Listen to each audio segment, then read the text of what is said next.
What's up, everybody? Josh and Joe here from RamRods Archery, and you are watching Follow Through. In this episode, we talk with Jyothi Surekha Vennam, who is a compound shooter from India. She's absolutely crushed it on the World Cup stage this year, and we're talking to her about her first World Cup individual win, as well as her bronze medal at the World Championships. So stay tuned as we talk about the way she approaches performance and learn some of her secrets and get to know her a little bit better.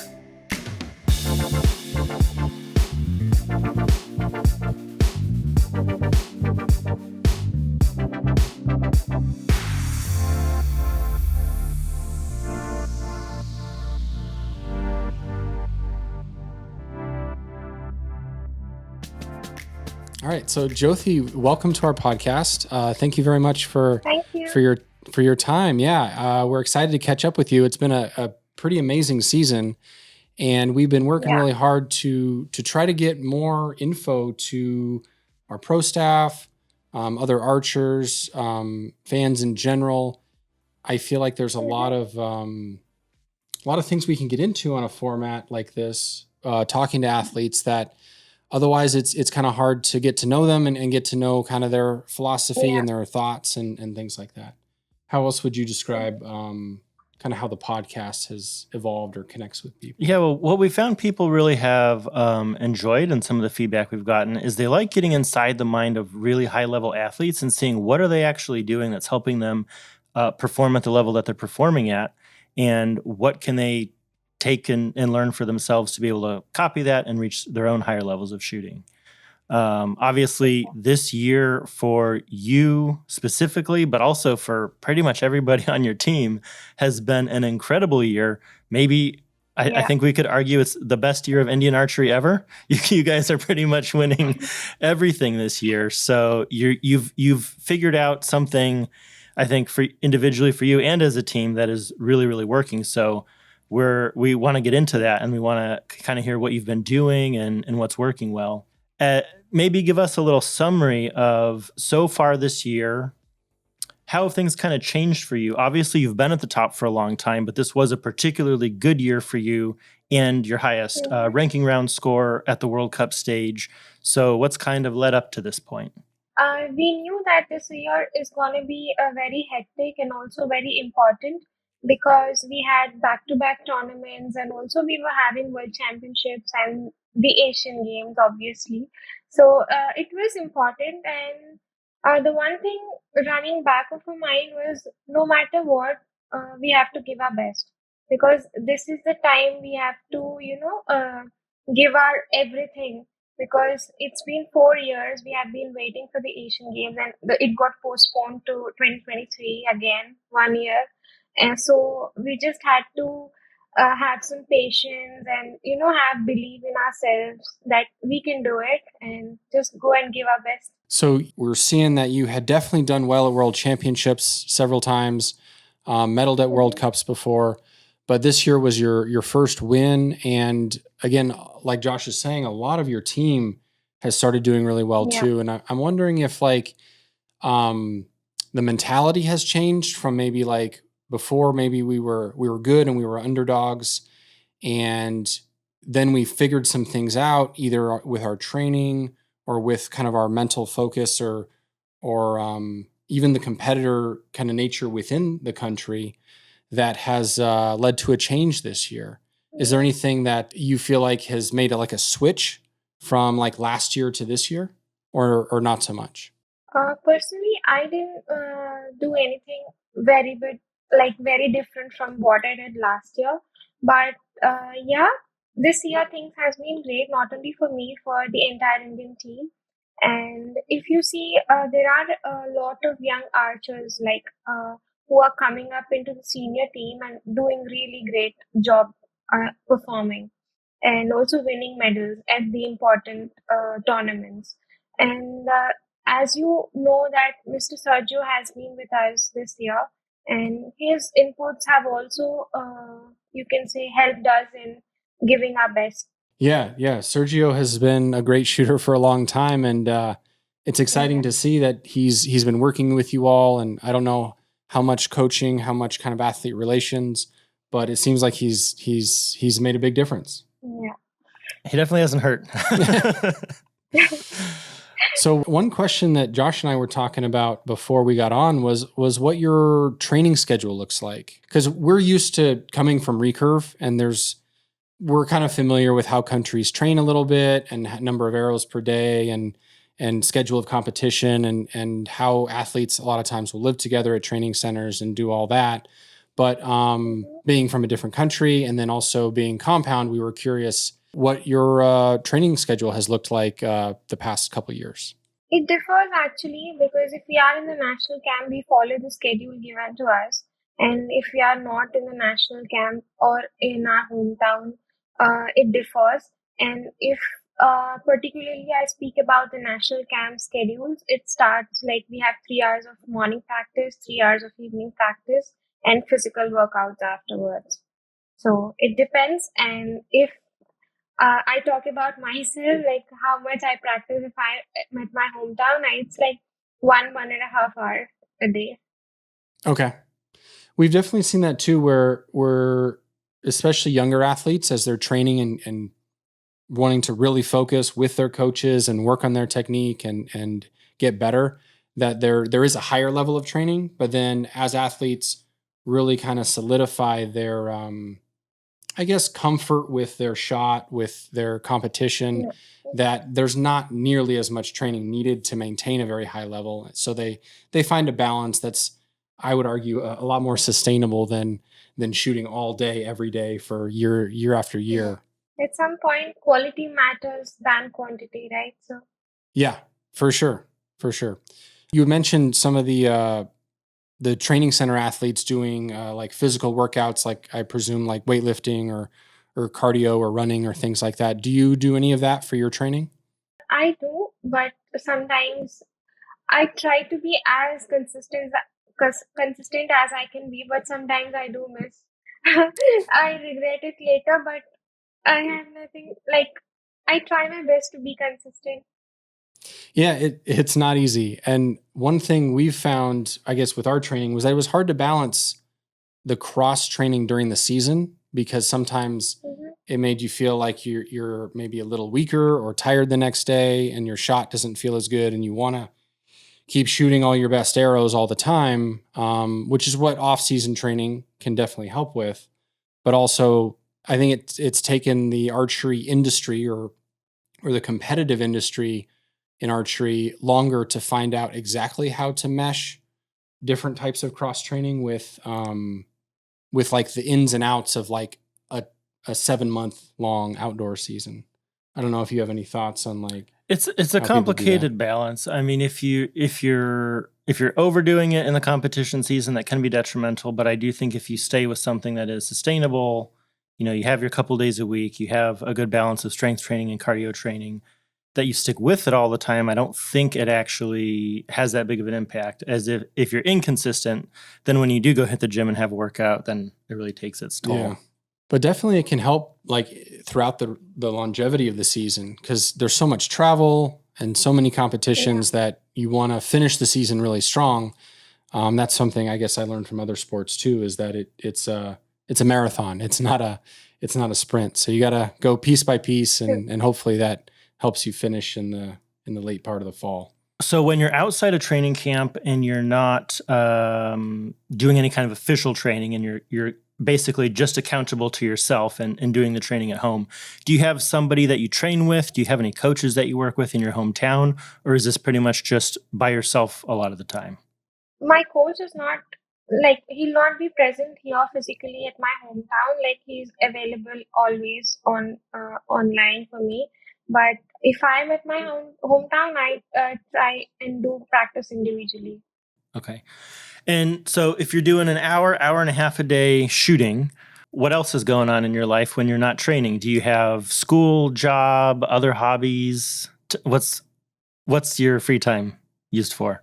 My free time, I try to spend as much time as I can with my family, because for the past few years, I have been traveling, I've been competing, and I couldn't spend as much time as I should with my family.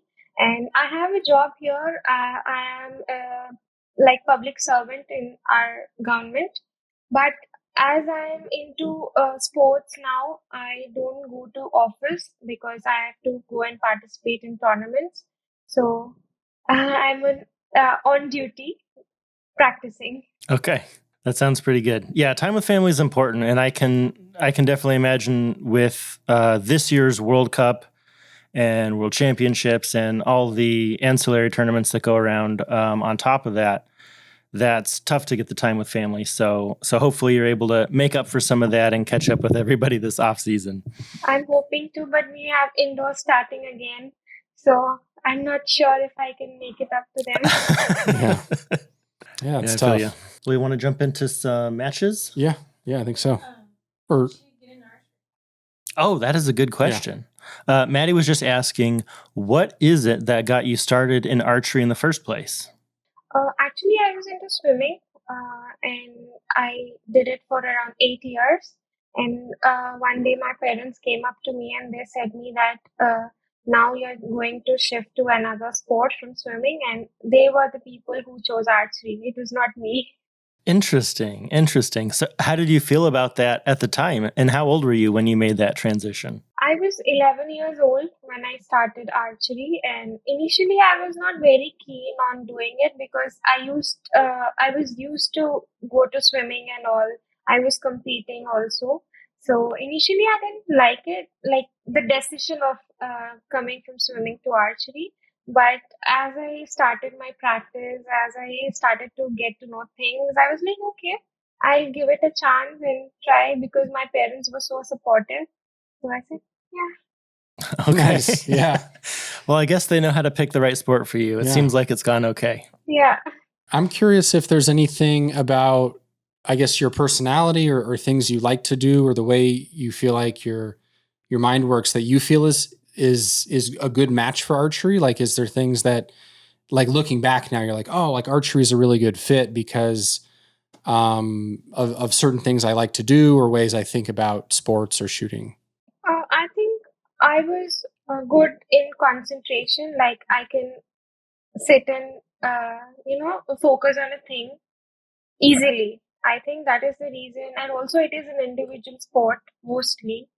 And I think these are the reasons that my father and mother analyzed and put me to this. Okay, excellent. Well, like Josh said, they made a great choice. Yeah. Oh, and did you start with recurve or compound? Have you always shot compound? Yeah, I started with compound. I didn't shoot recurve or Indian. Okay. When you started, were there very many other archery clubs near you, or was it just like, because obviously now I presume archery in India has gotten way bigger than it was 10 or 15 years ago when you started. So I'm curious what that experience was like when you started. When I started, there was only one in my hometown. But now you can see that archery has grown so much in India. There are a lot of clubs, academies coming up. And not only coming up, they're really good at what they do. Would you say it's like tripled in the number of archers or more or less than that? I think it has grown so much, like not triple. I think it's more than that because nowadays, if you see the competitions, the national competitions that we participate in, there are a lot of archers that are coming and participating in the trials or in the nationals. The number was a bit less earlier, like when I started, but now it has grown too much. Wow. Yeah, I can imagine. It must be very competitive, but also exciting. There's so many good shooters. Good competition is always good to grow. Yeah. What part of India do you live in? South India. Okay. And my hometown is Vijayawada, city Vijayawada. We'll have to look that up later and see what your hometown looks like. Maddie can put a map in, clip it in here for us. Okay, so yeah, let's start with Antalya. All right, so we have you in Antalya here. You're shooting against Ella Gibson. Mm-hmm. So you came into this with the highest score I think you've ever shot, right? Your personal best in ranking round. Yeah. So I imagine that there's a lot of excitement coming off of the off season and first World Cup of the year, and then laying down a huge score and ranking first, and now you're lined up in the semifinals. So are there any particular thoughts going through your mind or feelings for this first World Cup of the year? Yeah, because it was the first World Cup of the season, and I know I had to give my best or shoot good, but I didn't expect to win the first tournament of the season because I was like, I'll just go, I'll just give my best no matter what the result is. But I was not expecting to win my first tournament of the season. For sure, yeah. I think everything's fallen in place, and it was a good tournament for me overall. For sure. I think we hear that from a lot of athletes, is that when they're obviously very capable, but once they're kind of relaxing a little bit more and saying, okay, like I'm just going to do my thing and what comes will come, that can often be when they shoot their very best and end up winning. Yeah. All right. So starting off with a 9 and Ella's 10. So you're behind by 1. Not a huge deal. It's a long match. Do you ever pay attention to the other archer's score? Or like even with their arrow position as far as like a wind reading or anything like that? No. Actually, I don't do that, but I just try to, figure it out. Like, is it my mistake or is it because the wind that the arrow landed in 9 or out of the 10? Do you and your coach and your team do some like studying ahead of time when you're on the practice field or watching other matches for if there's any difference in where people are aiming from the practice field straight to the finals venue? Sometimes yes, because if the conditions are not too good, then we do observe the arrows of the opponents, like where are the most, like where are they landing up mostly, because sometimes we also need to check on it to be good with our shots. Okay. Because every point counts. Yeah, for sure. It's such a small margin of error. Yeah. So that first shot was a bit left. Did you feel like that was you or your sight or a little bit of both, and then you readjusted? Yeah, I think my aim was a bit left also in the first arrow. So I was like, okay. So it just hit right behind the pin, and you're just like, all right, well, we'll get it in the middle, and we're all dialed in now. Yeah. Okay.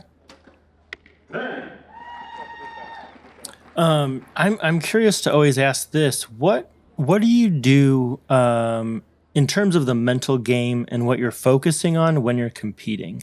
Do you, I guess, so 2-part question. The first one would be, do you have some sort of system, or do you feel like your mental game is mostly something that kind of is just from your personality or comes naturally to you? I think most of it comes from my personality, and sometimes if I'm not able to be in the zone like I have to be, I try to focus on things like on the target phase or remembering my shooting process or like how I want to execute my shot.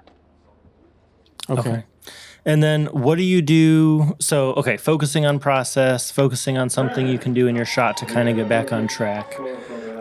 Do you ever have times that, I guess, does that always work for you? Or is there any times where you just feel like you're stuck and you have to try something different? Or is it really just you're always naturally able to kind of get there? I think most of the time it's okay for me, the process I follow and everything. But sometimes, even when you try hard, sometimes you don't get to that, and it's like, okay. Okay, I gotcha. Yeah, it's, I mean, I think anybody who's shot archery for any length of time has realized how humbling it is. So I think not trying to make everything happen so deliberately or so hard is a lesson we can all learn. But I think it's also impressive that even when there's a lot of, I guess, money or prestige or ranking points on the line, that that archers can kind of hold their focus and their calmness. So it's always interesting for us to talk to archers when they're doing well, but also looking back on their matches for what helps them focus and stay relaxed and shoot the way they want to shoot. Yeah. All right, so the halfway point, you all are still about tied, I think. Yeah. One arrow down. In both great groups. 89 to 89 with 2 ends left. Do you ever feel like your amount of stress or your emotional state shifts as the match goes on? Or do you feel like you're pretty much stable all the way through, regardless of what's happening? Most of the time I'm stable, but sometimes it's not in our hands, right? It goes up and down.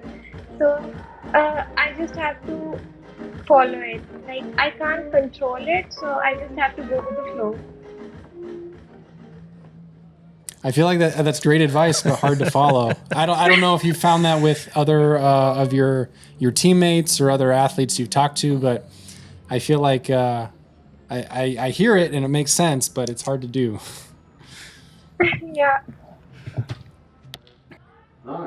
Maddie is curious if you have an intentional way you try to kind of present yourself and you're calm or you're kind of focused. Because we had talked to Joseph Bozansky a few episodes ago, and he had talked about just kind of enjoying and enjoying being with the crowd and being a little bit of a showman, and that helps him relax and have fun and enjoy what he's doing. So we were curious if you have a particular kind of approach or way you think of how you present yourself in competition. I don't have any particular way of presenting myself. Like, I am the way I am. Even if you see me off the field, I am like I am on the field. I'm not so extrovert type. I like to be in my zone. Yeah, so that I can be comfortable with what I'm doing. Sure. I imagine that there are some pressures sometimes. I don't know how much national media coverage you all have. Obviously, you guys have done really well, so I expect that there would be a lot of attention. But in general, you feel like it's pretty easy for you to just kind of be yourself and shrug off all this excitement around you. Sometimes it's not easy because I know if you are successful, there comes we have to manage everything. It's not only you at that point, because you're winning for the country and you have to express your emotions or express your feelings, like what have you gone through and all while winning or while performing. Like, there are a lot of questions coming from the interviewer, so we have to be patient and we have to answer everything. That's good advice. All right, getting down to the final couple arrows here. So again, your philosophy is in general, like, even if I'm tied going into the last end, like, I'm just going to shoot the way I know how, focus on the target, and if I win or lose, that's okay? Yeah, because what is in my hands is how I shoot, right? I can't control what my opponent is shooting. So yeah, and still just comfortable. Like one of the things we like to watch is just the pacing of athletes, like the timing that they have and seeing how comfortable they shoot, especially as they get down to the final arrows. And I would say that especially that last end, it looked very normal, very comfortable, whereas your opponent was maybe looking a little bit less comfortable or a little different timing. But yeah, that makes the difference, just a couple points. You're making it look too easy, Jyothi. You're chill. You're just being yourself. I'm very jealous of the way that you seem to be able to flow through this very naturally. But maybe that's part of the combination of personality and many, many years of competition that got you to this point. But you're doing it very well. It's very impressive. Thank you. All right, so yeah, congratulations. That was a very highly competitive match. Only a couple arrows dropped, or nines here and there. Maddie asked, what's it like having Sergio behind you in the coach's box? It was great experience to have him behind in the coach's box, because he has been playing for the last 20 years, I believe, and he has a lot of experience that he can share with us. And he has been through this like many, many times, like being on the podium and winning it, and also, how to handle the like when how to handle yourself when you are going head to head, like tie, and how to be focused. Or I think he has got a lot of experience, and he shared with us a lot from his, and I think it also helped us in giving our best this season. Yeah, he seems to be pretty relaxed competitor. I know he's been very good for a long time, but I've never seen him really get very upset or frustrated when he's competing. And I'm sure he has obviously high expectations of himself. So that's I feel like must mesh well with you and your team. Just kind of focus and keep working and let the arrows kind of fall, and you guys will be okay. Yeah. All right. Well, let's get into the gold medal match here. So you've shot against Sara Lopez quite a few times. Is that correct? Yeah. I shot the World Championship final against her in 2021, and a match before in the World Cup stage in Salt Lake City, I believe. Okay. And she's obviously been very good competitor for a long time. Yeah. Is there any different feelings as far as when you compete against Sara that's different than other competitors, or does it feel exactly the same? I think the first time I played with her, against her, in Salt Lake City, it was a bit different, but in Yankton, it was like normal. Like, I was like, okay, she's another opponent for me, so I just have to focus on my things. And this time too, it was the same. So maybe just a little bit at first, like you're shooting against someone who's been very good in the world for a long time and you're still coming up. Yeah. But after a while, it's just like just another archery match. We're all on the same field here now. Yeah. All right. Well, let's start this match.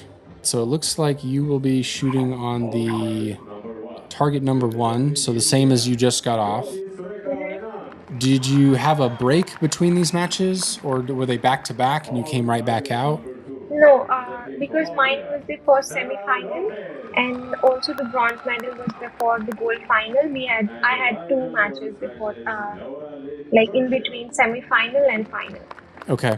Do you like practicing at the practice range between matches like that, or just resting and kind of relaxing and getting ready for the final match? If I have a long gap between 2 matches, I like to practice, like just to be in touch or to be that zone maybe. Mm-hmm. But if I have back to back, I would like to sit and take some rest or take some time out to focus. Okay. All right. So Sara's shooting first, or no, Jyothi shooting first here.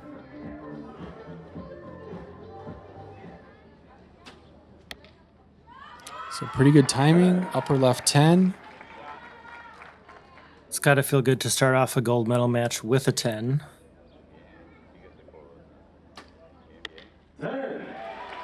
And being matched with a 10. So you know this match is going to be when you got to fight for a little bit. Yeah.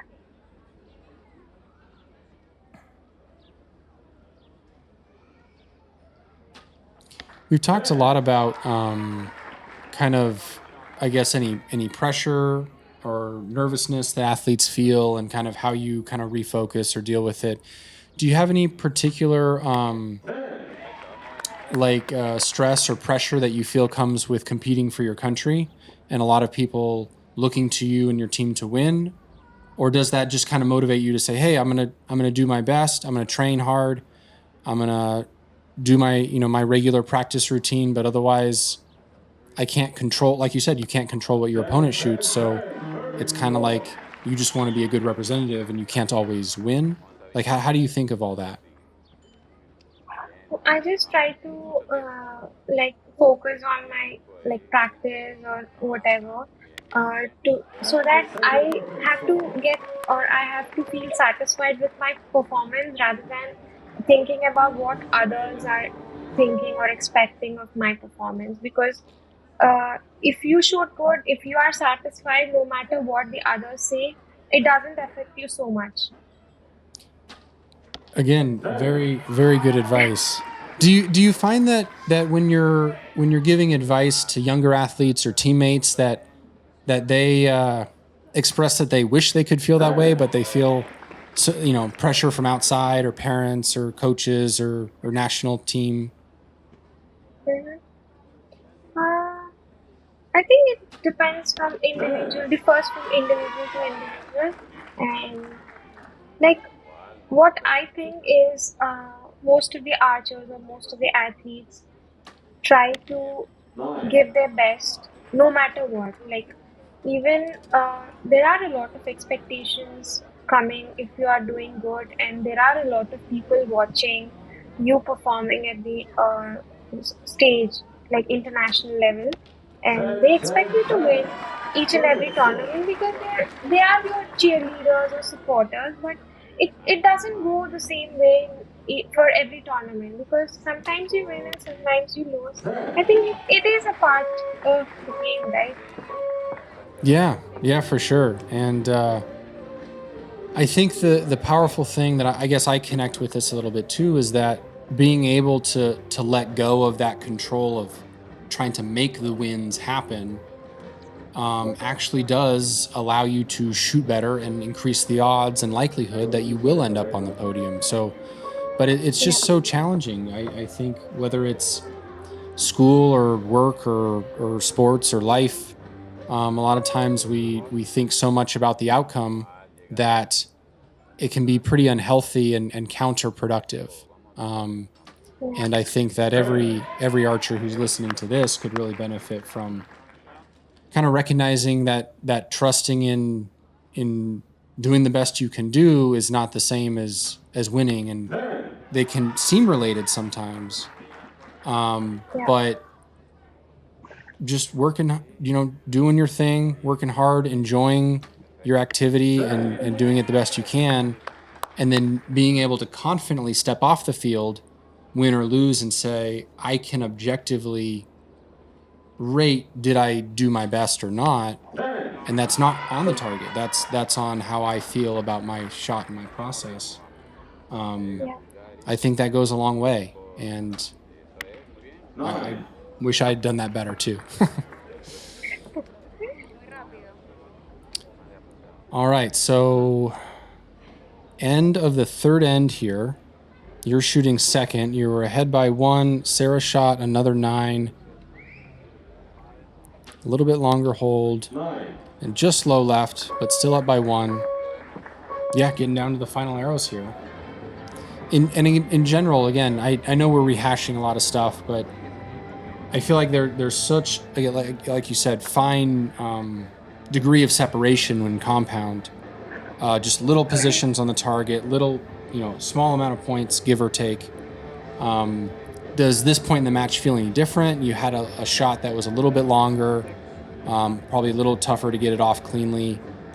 Do you have to reset or anything, or just focusing on, not a great shot, but it's okay. I'm just going back to thinking about shooting in the middle, focusing on the target, things like that. Yeah, like if you see, particularly this match, the third arrow for the first 3 rounds, I had a late shot, but in the first 2, I managed to keep it in the 10. But the last arrow, the third end, was a bit longer, and I know it was not a good shot, and that is the reason it landed up in 9. Mm-hmm. Okay, so now that was a little bit of a pattern, and you're working on it. You're saying, I'm doing good with my first 2 shots of each end, but now I want to clean. I want to get all 3 of the arrows the same, and I think that'll help me keep them all in the 10.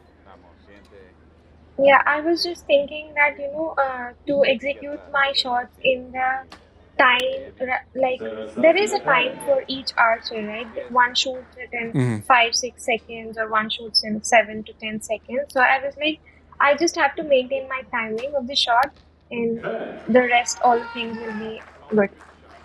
Nice. When you're in these big matches, do you feel like the body feels a little different, like the heart rate is a little higher, or anything feels different like that? No, actually, but talking about the Antalya matches, I had butterflies going on in my stomach because I don't know it was what feeling it is, but yeah, it was a bit different than what I used to feel. Okay, so a little bit of butterflies or something in the stomach, but Yeah, exciting. I think one thing that we've always, maybe not always, but tried to focus on, and we talked to other athletes about, is enjoying that excitement. Some people, I think yeah, it makes them feel nervous or different, and they want to say, "Oh, I don't want to feel that. I want to feel just totally calm and focused, like I'm on the practice range and nobody's around." It's like, well, that would be nice, but it's also fun to shoot in front of a lot of people and shoot a big tournament. So I feel like recognizing that you're gonna feel a little different or a little excited is good, and what we train for. and also these moments doesn't like we don't get to repeat these moments, right? We just have to live in those. Yeah, yeah. You can't. You just have to, I guess, enjoy shooting, and some arrows go in, some don't, but you got to be looking forward, or being present. Yeah. I guess not looking forward too far. The next arrow.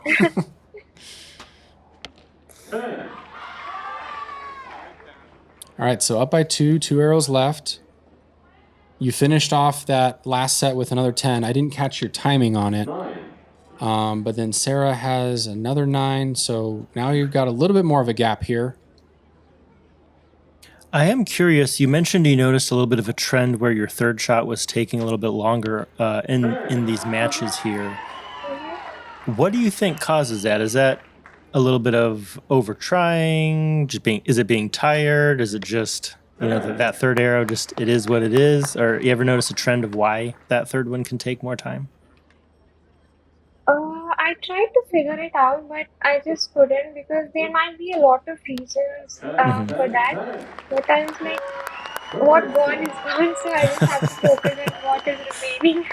Well, your third arrow this end went just fine and Yeah. hit the other 2 arrows that were dead center, finish up with a 30 and take the gold. So did you feel a little bit of relief there, excitement? What were your emotions right afterwards?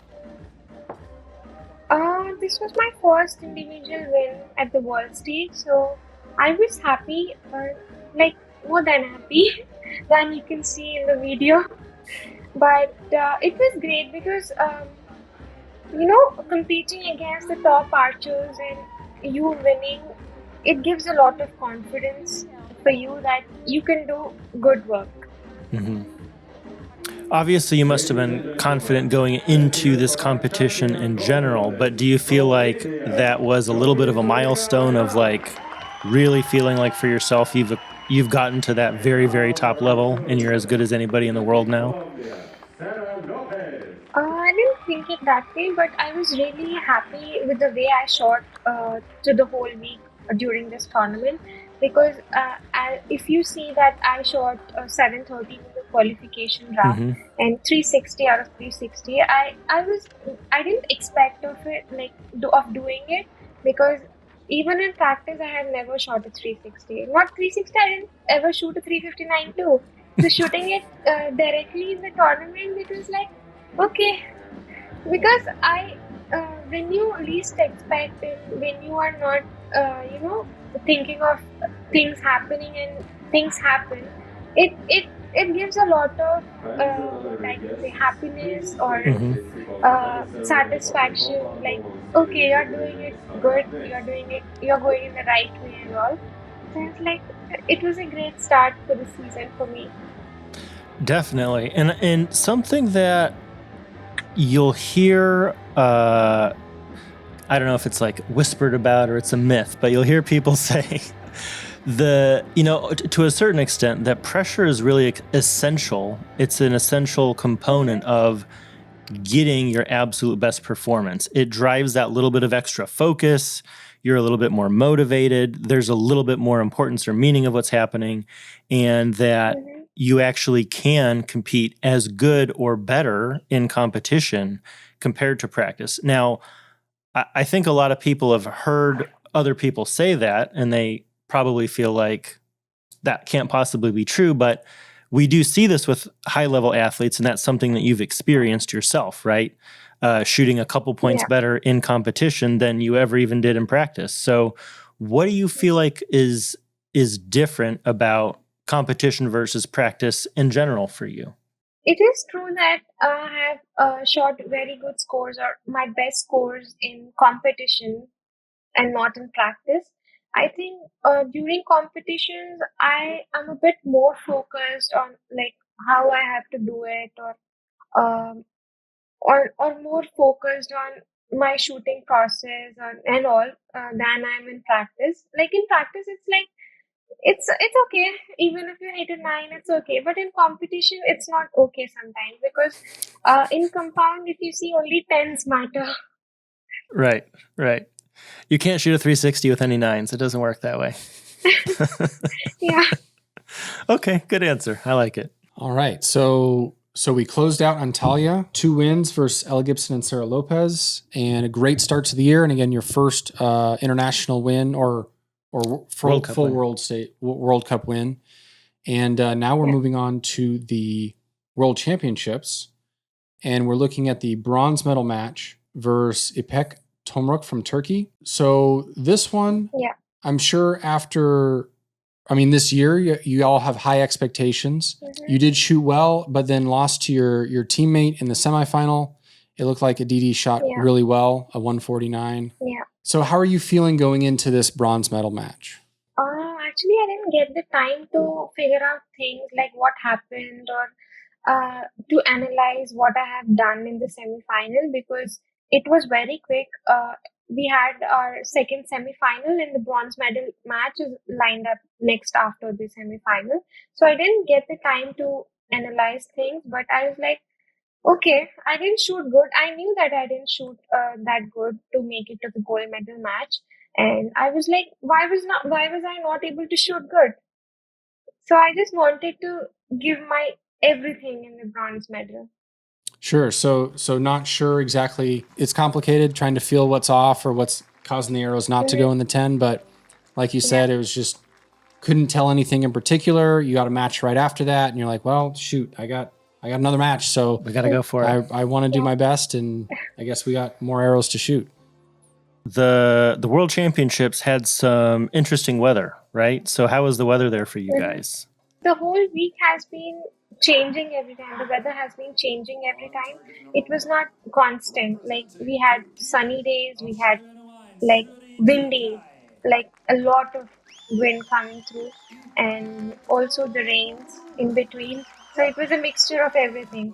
But during the individual finals day, everything was calm. There's not a lot of wind coming there, and it was good. The weather on the finals day. And it looks like just very, very slight breeze, but like you're saying, it's pretty good weather today. So the scores aren't going to be affected too badly by weather here. Yeah. All right. So starting off, the first arrow.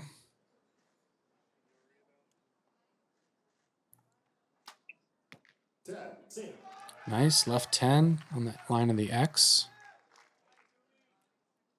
Do you ever go back and watch yourself shooting these matches on World Archery after the events are done? Yeah. Like I watched the matches which I felt that I really shot good. Like not based upon the score, but about my shooting. Mm-hmm. That's good reinforcement. And like we were saying maybe earlier, staying away a little bit from just looking at the matches you win or the matches that you get a medal in, but the ones where you feel like, oh, I was really on my game, whether or not I won. That's good reinforcement. We got ecstatic Sergio. Interesting to see the other archer using the wrist strap release. You don't see a lot of those in World Archery, but there's definitely some people that can lay down some amazing scores with them. I think I saw she had her thumb behind her neck too. Mm-hmm. Probably helps with that anchor. We've been getting a lot of a kick out of these coaches' cams this year. Where they have the camera mounted on the scope, and we get to see we're a fish right in front of these guys. Right up in the coach's face.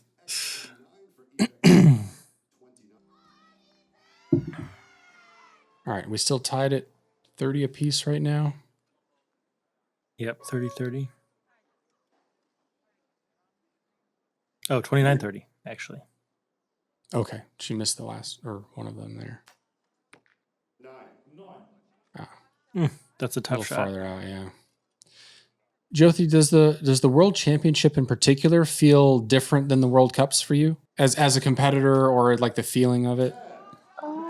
No, because I think it might be slightly different, but I think it's the same because if you see the same archers are competing in the World Cups too, who are competing in the World Championships, but it's just the change in the name and everything. But sometimes it makes a difference because in our country, World Championships are given more importance than the World Cups. Mm-hmm. It might differ to other countries, but in ours it is it. Yeah, no, definitely. I mean, we feel the same way here too, as far as the points that are awarded, again, the payouts, the prestige that comes with the World Championships, the fact that it's much less frequent, the fact that a lot of times there's more archers there, at least for the recurve especially. There were so many more teams that come to World Championships, especially before an Olympic year. So, I mean, there's hundreds of great shooters out there. And I guess typically at World Cups, because you do have 4 archers per team, you can get some deeper fields from the countries that are doing really well. But I mean, yeah, World Championships, there's like 8 rounds to get through to make it to the finals. Nice. You are just crushing this match. That is a wad in the middle. Yeah, that's a really stellar group there. Very high X count this match. So whatever you were feeling like wasn't really going your way in the first match, it feels like you must have made a correction because the group is really small. Yeah. Do you remember feeling like anything was going particularly well in this match? Like kind of your comeback, you bounce back, anything that was an improvement over the previous match, or did it just happen to go better? I just didn't realize like when it started and when it ended because I was just shooting in the bronze medal match. I don't know, like I was not focused or I was not giving it a sight like what's happening around or what. I was just shooting. I was on the line and I was just shooting. Yeah. We've got a perfect score so far, but it's a little hard to tell by your reaction. I do have to say you do come across as having a very serious game face. So I would have thought that you might be a little bit more intense or serious, like mentally while you're shooting. I obviously talking to you now, you seem like actually very, very laid back and easygoing and friendly. So I think when we look at top archers that look serious, I think a lot of times we can interpret the fact that they have kind of a neutral complexion or maybe not showing a lot of emotional reaction to a good performance as that they're super, super intense and they're angry and aggressive and that they're so serious. But a lot of the times it's just an archer who is having a good time and just kind of going with the flow, as you say, and really not all that worked up about anything. Yeah, I think a lot of times we project probably our own thoughts or feelings or expectations onto people when they are mostly a blank or neutral kind of slate. I think people read into that however they were planning on, or not planning deliberately, but like however they're inclined to read into it. So I think a lot of people get misconceptions about top shooters or top athletes maybe in general when they see them in a very neutral, natural complexion in a very intense situation or what seems like an intense situation. So I think it's helpful to talk it through because everybody, there could be a thousand different ways they're thinking or approaching it that are all wrong that are being interpreted incorrectly from the average fan or the average other archer. So I think it's really exciting for me to learn more about people because it's hard to tell. just from how you can tell some, if you watch a lot of matches, if you've been around a lot of archery, you can tell a bit how people might be reacting and thinking, but unless you kind of get to know people, it's very, very difficult to be accurate. Yeah. All right. So are we 12 arrows in? We're 12 arrows in. We're going into the last round, and you're clean so far. With a group half the size of the 10. Yeah, with nothing even close to being on the line. Everything's inside out. And again, no real wind to speak of here. You're just putting it right in the middle and keeping your timing? Yeah. Because in the semi-final, in some shots, I was not able to shoot the way I wanted to. I think that could be one of the reasons that I couldn't shoot well. But this time, I was upset that I couldn't shoot the way I want to in the semi-final. So I was like, good, now I have to, no matter what. I think that's interesting. I feel like I had personally like a little bit of that feeling when I was competing of like, if I felt like I wasn't doing things right and the scores were dropping and I wouldn't have the control, like I would almost get more quick with the timing and just say, well, just it's simpler than I'm making it. Just do it. But I know that's not the same for everybody. So I think that's in general probably a good kind of self-regulating attitude or behavior to kind of get out of, whatever's not going well, just try and change it up and get back to where you can shoot. Yeah. Maybe easier said than done, but again, good advice perhaps.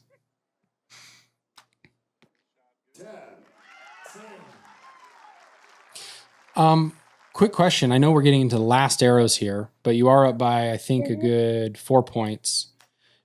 How do you like your coaches when they're in the box to interact with you? Do you like them like calling out arrows and locations? Do you like them kind of conversing with you about your shot or technique? Do you like them to just kind of be kind of chill? Do you have any preferences? I think it depends upon the situation. Like sometimes you will like it or you will feel good if your coaches are giving you some suggestions. Like if something goes wrong, what are the things you should focus on. And sometimes calling out the arrows is good so that you can adjust your sight if there is any you have to do with your sight. And I think it's a mixture of everything. And it depends upon the situation. Going back to one of the other things you mentioned, is this a match? You obviously shot very well as far as we're looking at the group and the score. Would you rate this as a match that you personally executed or did your shot the way you wanted to? Or would you say that it was okay, like good, bad, as far as your personal assessment of your performance? I think I really shot good in this match because as you can see, most of the arrows, it was in the timing. And I think 1 or 2 arrows, it went off for 1 second or 2 seconds. Like I took a bit longer. But most of the arrows were really good in the timing. And I was happy with the way I was shooting. Nice. Yeah, again, I think that's a great assessment, but it's hard to it's sometimes hard to stick with that assessment and that timing when you know that there could be a lot on the line as far as performance and results. I had one question too. I'm really curious is when you were competing in swimming when you were younger, did you feel the same kind of approach, the same kind of way you assessed your performance, the same kind of success that you've seen with archery? Or was it very different in all those categories? Like I was very young when I was doing swimming, so I couldn't analyze things back then, maybe. But I was winning, like I was into the state championships and all. I was winning. I was selected for the nationals, but I couldn't participate in the nationals for whatever reasons, maybe. So my first national experience or the international experience was only in archery. Okay. Yeah, we're changing so quickly when we're young. And like you said, it's hard to remember back that far when obviously now we have a lot of ability to reflect and think about what we're doing. But yeah, I just like you're saying though, it's an individual sport. I feel like it does require a lot of concentration. So I wondered if you liked that part of swimming when you were younger. I just like to be in the water, I think. Yeah. Just cool off. Yeah. Just good physical activity. Another question related to all this is if, did your parents do any sort of very competitive sports when they were younger? No, they were not into any professional like competition, professional player or into any competitions. But my father used to play kabaddi till his college days, but not professionally, but only till college. Okay. It's just interesting because I feel like we all get so many, I guess, attitude. Like obviously there's genetics with our parents to us, but there's a lot of Yeah, attitudes and thoughts and ways of thinking about things that are passed down. And I think sometimes there's a lot of like what we see with young kids and and parents is there's a lot of high performing parents that have maybe high powered jobs and have worked very hard and very deliberately to achieve what they have got in life or what their success is. But that doesn't quite translate the same way to sports because you can't control yeah, sports the way you can control maybe studying for a test or working your way up in your career. So it yeah, feels like there's a lot of pressure that they put on kids to, again, get the outcome they want, but not yeah, kind of focus on the process, I guess, of working hard, being proud of the actual performance you're doing and being able to separate that from the results. And also too, the yeah. fact that there's only one winner at every competition. It's designed to True. be challenging because you can have a lot more good people and then you might not win as much. So it's not fully under your control. So I don't know if you have any thoughts. And I mean, not really. I just think it's important that the parents don't put too much pressure. I think this is only my own opinion. I don't have my own kids, but I feel like when you put too much pressure on the kids to the point where they can't really enjoy what they're doing, it does, I think, put a damper on performance and progress. From my own coaching experience and seeing which kids tend to do well and those that really don't, the kid's passion for it, maybe the parents force them to get started a little bit like yours did, right? They made you start archery, but I'm sure there was a certain point where you had your own passion for archery and your own enjoyment of the sport, and it became your thing, not just something you're doing for your parents or because they're pushing you. So I think really getting your child, your athlete, to get to that point with a little bit of encouragement, but also kind of letting them do that on their own is important. I think that way my parents were too supportive.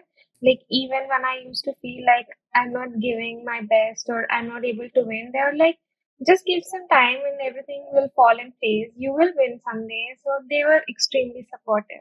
Yeah, and that sounds very, like you said, very supportive, but also not under very much time pressure to like get really Yeah, good right now or win or place on this next team this year. That is a very, I think, healthy long-term view of archery and of sports in general is you got to keep working on it. And if you enjoy in general what you're doing, obviously there's hard days and days you're not as happy with everything, but if you enjoy it on average and you like doing it, you're probably going to improve. And if you can just let yourself be and keep doing yeah, it, the skills compound, the growth compounds. And over time, performing better becomes easier. It doesn't guarantee that you'll be at the very top in the world all the time, but I've also, I feel like I've known people who've reached the Olympics or gotten to the top in the world and they're stressed. Like they're not enjoying it as much and performing as well as they could because they, I think, had those attitudes a little bit baked in of the intensity and the need to shoot well or compete well right now. And it's complicated. And it seems like you have a very healthy attitude about doing your best, knowing that you can judge that on your own, and that's not up to yeah. fans or reporters or viewers on television or YouTube or anything like that. And again, that's something I think every young archer could learn a lot from. Based on this year going so well, I know you said this year wasn't particularly different from other years that you Mhm. competed and did well, but obviously still your best year. Any big takeaways or lessons that you have from this year that you can share with us and other archers that they may find useful? I think the difference from the last year to this year is uh, like I was seeing things in a more positive way. I was just not giving up or just not what can I say? Yeah, I was not just giving up things till the last minute or last second. I can say I wanted to fight till the last, no matter what, so that I can be happy at at last that I did my best and I didn't give up before. So you feel like you did that better this year than maybe last year? Yeah, I think so. Nice. I think that's a fantastic takeaway. It's not over till the last arrow is in the target and the judges call all the lines and and they declare the winner. Yeah, anything can happen, so you just have to wait till the last. Yeah, that's a lot of patience. I know that again, a lot of archers are eager to try and have the match over, but yeah, it's a process for everybody, and I think being able to stick to that focus of my job is to shoot the next arrow, and I want to shoot it the way I know how. I think that leads to more success on average than if you're thinking too far in the future about the end of the match and what the result is. Tell us a little bit about your stabilizer setup that you have right now. What are you currently using? And has that been the same for most of the year? I have been using these long and short stabilizers right now. On the long run, I believe 11 or 12. Okay. And on the short rod, it's 20. 20. Okay. So you have almost that 2 to 1. That's kind of the sweet spot we hear a lot of people talk about. And do you use the beast versions with the tungsten powder in each, the long rod and the side rod, or no? I think it is with the tungsten powder, and I use the tungsten weights too because they take a very small, short length. Yeah. So I think it was good for me. Okay. And so again, just to clarify, when you say 11 or 12 ounces on the front, that's 11 or 12 of tungsten or steel plus the 3 ounces on the interior of the rod? Mm-hmm. I use the 3 blender weights on the front long bar, and then I put on my weights. Okay. Yeah. And on the short bar, I don't have any blender weights. I just put on the tungsten weights. Okay. We find there's so many shooters, I mean, pro staff, as well as archers in general, who are just super curious about what people use, because you can kind of tell like the brand of something that somebody's shooting, but it's really in the details about how you set it up that really makes the difference. So we've been trying more often on the podcast to get, while we have, a chance to talk to people, to get information on what they're using or what they used in the tournaments that we're reviewing that they had their great performances in. So 30 and 12 beast with tungsten, and then 11 or 12 extra ounces on the front and 20 or so ounces on the back. Do you have a particular angle for your back rod? I think your front rod is straight, right? It's just, there's no down angle on the front rod? Yeah, no, there's no degree. It's 0 degree I use. And what about the side rod? Do you have a general angle out and down that you like it? I think it is slightly low because if I keep it straight, it keeps hitting on my arm when I go for the follow through. So that is the reason I put it a bit low, and also like a bit far from what I can say, the bow or the string, so that my hand can fit in between the short rod and the bow when I go for the follow through. Okay. So that's interesting. So definitely if it's hurting on the follow through, if it's hitting you, got to fix that. Yeah. But then otherwise you kind of find a comfortable position, and then you balance out the weights in a way that allows you to, I guess, get the hold and reaction you want. Mm-hmm. Yes. Do you have a particular philosophy on how you like to have your bow either aim or react? Like a way you kind of approach tuning with setting up your stabilizers, or the way it kind of balances? It depends upon my aiming this thing. Like if I'm not able to get my aim right, or it's going up and down or so, I try to fix it through adjusting the weights on the front and back stabilizers. Okay. So you recognize that sometimes, even though you've obviously got a ton of experience and a lot of strength, sometimes it's not you, and that the stabilizers need to be adjusted a little bit because it keeps wanting to do a certain thing. Yeah, because balance is important, right, to get your aim perfect. So I try to figure out the right balance whenever needed. Okay. Perfect. Yeah. All right.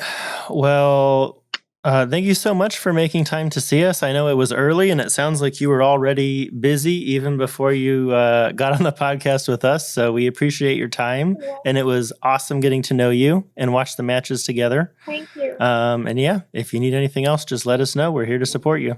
Thank you. It was nice talking to you both. Thanks everyone for watching. This is Follow Through with Jyothi Surekha Vennam as our special guest today. If you all enjoyed that content, please like and subscribe and comment who else you'd like to see on the podcast next. Thanks so much for watching, and we'll see you all next time.